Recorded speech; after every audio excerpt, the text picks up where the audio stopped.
Welcome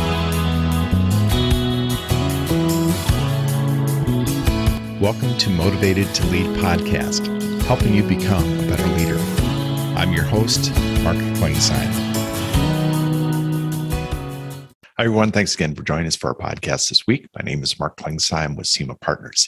Each week, we interview leaders and they share lessons learned from their careers. Our goal is to help you become a better leader. This week, we're going to revisit a conversation back on episode 28. That was some time ago. We're at episode 128 now, but we've had some great guests and we've been taking a few weeks to take a look back. Next week, we'll be having some new guests join us, but thought we'd look back at Joel Trammell's conversation with us. And Joel is a successful CEO.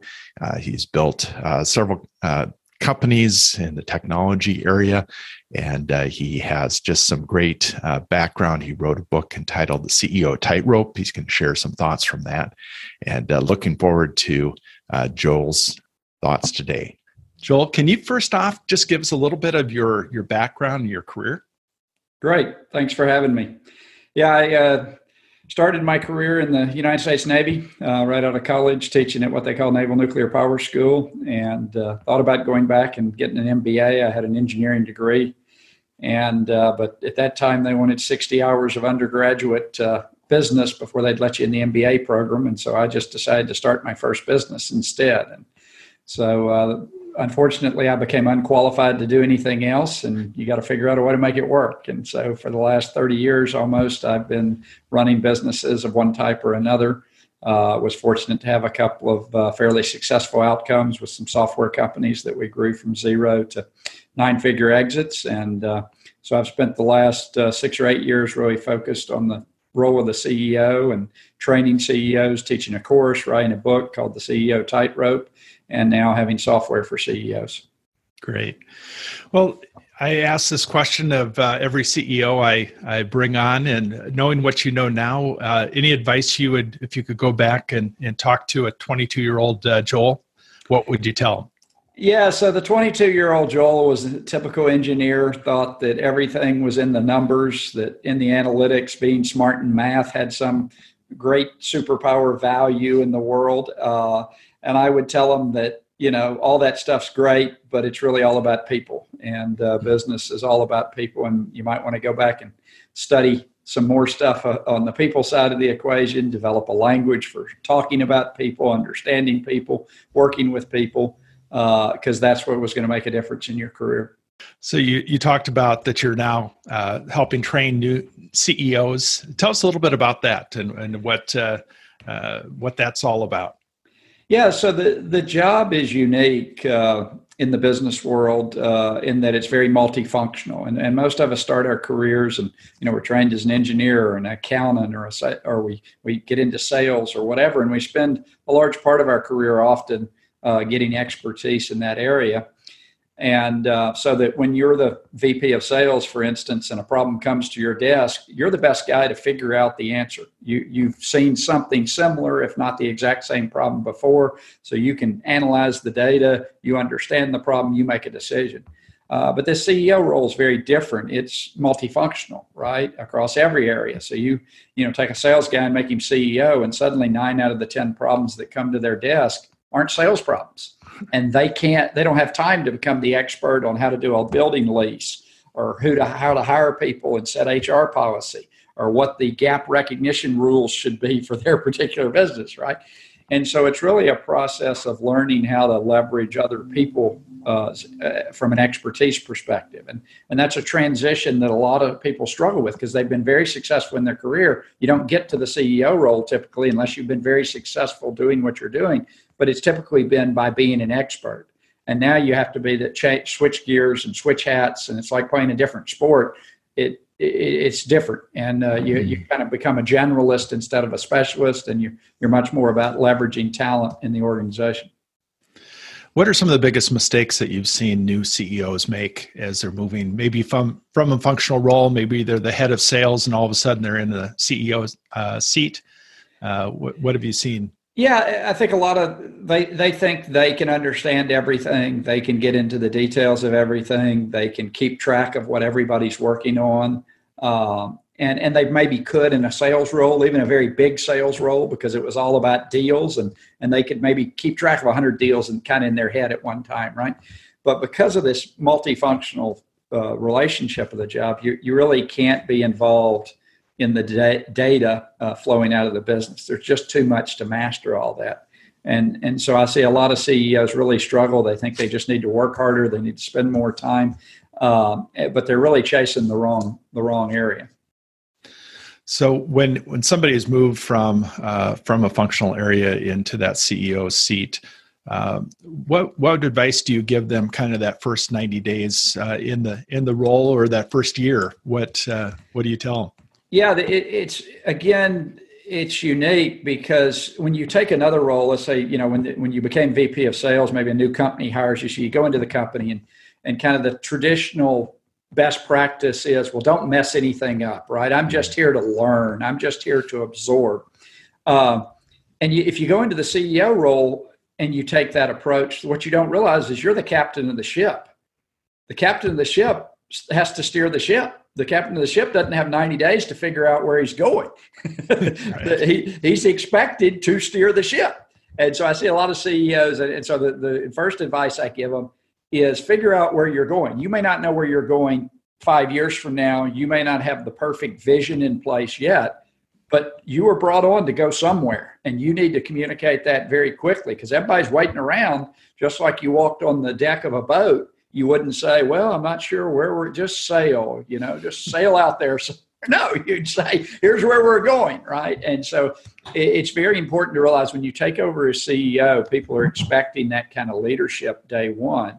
And you've got to jump into it, even though at the same time, you don't have all the answers. Yes, you need to listen to everybody in the organization. You need to figure it out, but you still are captain day one. So what advice would you give a new CEO that maybe the first time that they've worked with a board? Tell me a little bit about that, and just some advice you would give somebody that's moving into that seat. Yeah, boards are a very interesting conundrum for a lot of CEOs, because boards, work as a collaborative group. So they make decisions very differently than any individual on that board might make the decision. And so you have to understand they're very risk averse, obviously. They don't like being surprised. And so you got to be very careful. The board typically also really only knows what you tell them. At least 80% of their information is coming from what you tell them.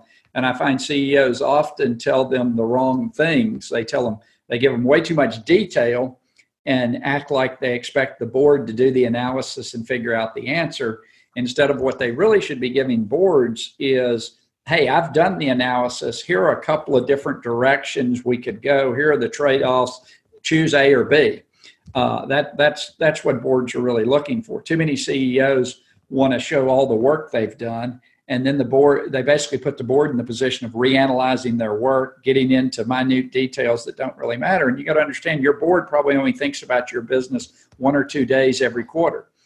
You're in the middle of it, so you can live in that detail and be aware of what's going on and analyze things at a much greater level. You have to bring it up a level or two, get to the core concepts, and let the board make those major strategic direction, help you make those, but keep them out of the weeds. So when you moved into go back to that first CEO role that you had, did you have mentors that were around you that helped you figure it out? Tell me a little bit about that. Yeah, so I kind of got into it the old-fashioned way of just starting my own business, running my own business out of my own pocket. And so, all the mistakes, I didn't have a board at that point, of course. All the mistakes I made were my fault, and cost me in the pocketbook. And so I did that for many years before I actually raised venture money for a business, and then had a formal board and really set up a company. So I came into that experience knowing a fair amount about running a business. And I could depend on the board for strategic advice, but I didn't need them for tactical kind of day-to-day, what to do, how to run the business, how to hire people, how to, sell a product, how to market a product, those kind of basic questions I didn't have to depend on the board for. So when you moved into that stage where you were having to raise some funds, what do you wish you would have known prior to doing that? How hard it is to raise funds. I got lucky, incredibly lucky. The first firm we ever pitched with my first business, we raised $11 million. I have since then pitched 100, literally done more than 100 pitches to VC firms and raised $0. And most people consider me pretty successful in my career. And so 1% kind of average, batting average, it's really hard to raise money. People say, oh, well, if you've had a success, then they'll just throw money at you. No, that doesn't happen. You can have multiple successes and they still won't throw money at you. So raising money is really hard. And you got to raise money for the right reason. A lot of people seem to think that the goal is to raise money. The goal is not to raise money. The goal is to build a great business that has value. Sometimes raising money is the best and quickest path to doing that, but for a lot of businesses, it's not. And money doesn't really help the equation. So I think I've heard that almost everybody in the United States wants to write a book, but only 1% ever will. Right. You've been through that experience of writing a book. Tell me a little bit about that experience, and just also maybe just a little bit of an overview of what you talk about. Yeah, so it started as teaching a course. And so my first job out of college, as I said, was teaching at Naval Nuclear Power School. So I had the teaching background. And so when I first started teaching the course, I kind of knew how to structure the course. And of course, every time you teach the course, it gets a little better. It gets a little more structured. You get a little more material. And so then after about 5 years of teaching the course, I could say, okay, now I'm going to write a book.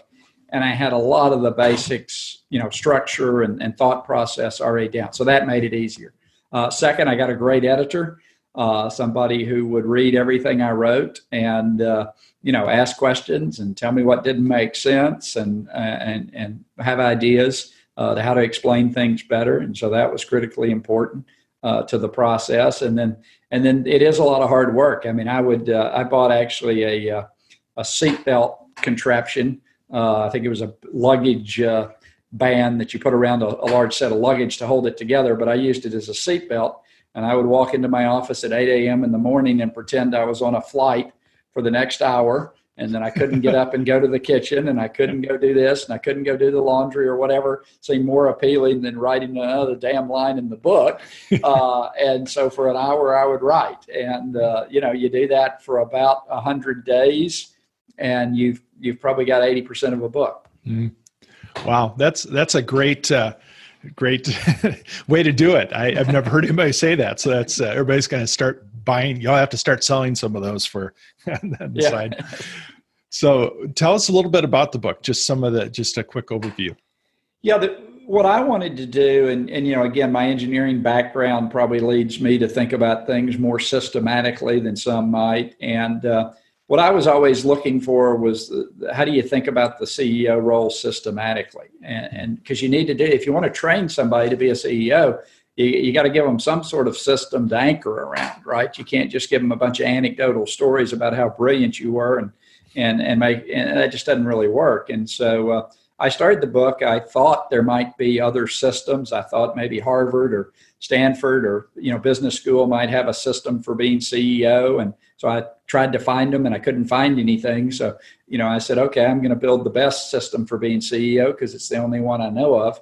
And that's the purpose of the book, is to lay out what really should a CEO with hundreds of employees, what is really the job? Because the CEO is unique in that they get to go and decide what they're going to do every day. They don't have a boss sitting there in the next office telling them, oh, can you do this? Can you do that? What about this? What about that? They do pretty much what they want on a given day. But what should you be doing? What are the things that only the CEO can do for the organization? And that's what we try to talk about in the book. Right. So you can pick that up on Amazon or where? Yeah, absolutely. You can pick it up on Amazon in Kindle or hard copy or Audible. And the guy who read it for Audible did a really nice job. So I've had a lot of comments that people really enjoyed the Audible version. And then if you want a signed copy, you can go to theamericanceo.com, and that's my personal website, and I'll send you a signed copy. Great. Tell me about kind of your journey from you built a company. You said you had a 9-figure exit. Did you have any idea it was going to be that kind of success when you first started? And just tell me a little bit about what that is to kind of go through that journey of building something and then having a successful exit. Well, it was my wife's idea. She was the brains of the organization. She's a 4.0 PhD from the University of Texas in electrical engineering. And she was a world expert on wide area network performance and wide area network management at the time. And so I did believe it was a huge opportunity. I understood enough as an IT guy and engineer. She could simplify it enough for me to understand, hey, yeah, this is an important problem we're going to solve. Networks are only going to get more important. This was in late 1999. It was obvious that the internet wasn't going to be a passing fad, that it was just going to get more and more important, and performance of those networks would be more and more important. So I thought, I thought it was a huge opportunity, and it turned out to be so. So you've written a book. What books are on your bookshelf, or some that have made an impact on your life that you would recommend to a CEO? Yeah. So the first book I read that really helped me on the management side, particularly the CEO role, is I'd read a lot of business books even before starting some of my businesses, and constantly read during that. But a lot of the HR type books, how you deal with people, were very touchy-feely and didn't appeal to my engineering sense. And Gallup, Marcus Buckingham and Gallup produced a book, What Great Managers Do Differently was the subtitle. And it was based on a bunch of research that Gallup had done around management, interviewing hundreds of thousands of people. And it really was the first book that put facts and figures around how do you treat people, and how can you measure that, and how can you improve the way you handle people. So that was one that was very formative for me in terms of thinking about management of people. And once you have a way to measure something, obviously it's a lot easier to manage it.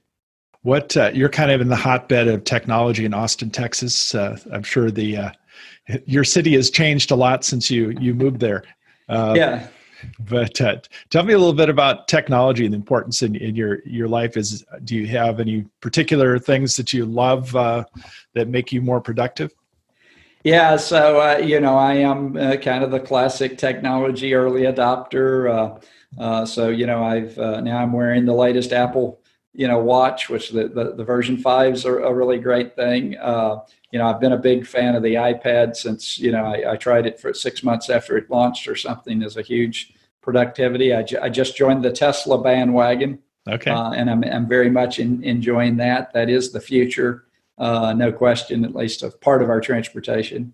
And so, I stay involved in technology. I, try out a lot of the latest gadgets and stuff, and, try to stay aware of what's going on. So outside of work, what do you enjoy doing? Well, I grew up playing a lot of tennis. I played college tennis. And so, fortunate enough to have a tennis court at my house now. So that's the main source of exercise. It's very refreshing to, if nothing else, just set the ball machine on and go bang some balls. Kind of like a boxer hitting a punching bag. It's gets you good exercise. And in the Texas weather, you work up a sweat pretty quick. And can do that pretty much year round. So that's the biggest source of exercise for me. You're just rubbing it in. You know that I'm sitting in Minneapolis and we're going to have snow on the ground soon. Or we did actually this last week, had some flakes. So, yep. So what parting advice would you give a new leader? Yeah. So the biggest thing I tell, if people ask me, how do you know if somebody's going to be a good CEO? And certainly they have to be smart and talented, but that's usually a given, right? The biggest thing that I see is self-awareness. If they understand how they impact others, none of us are perfect. All of us have weird things about our personality. If you read my book, I refer to myself as Eeyore.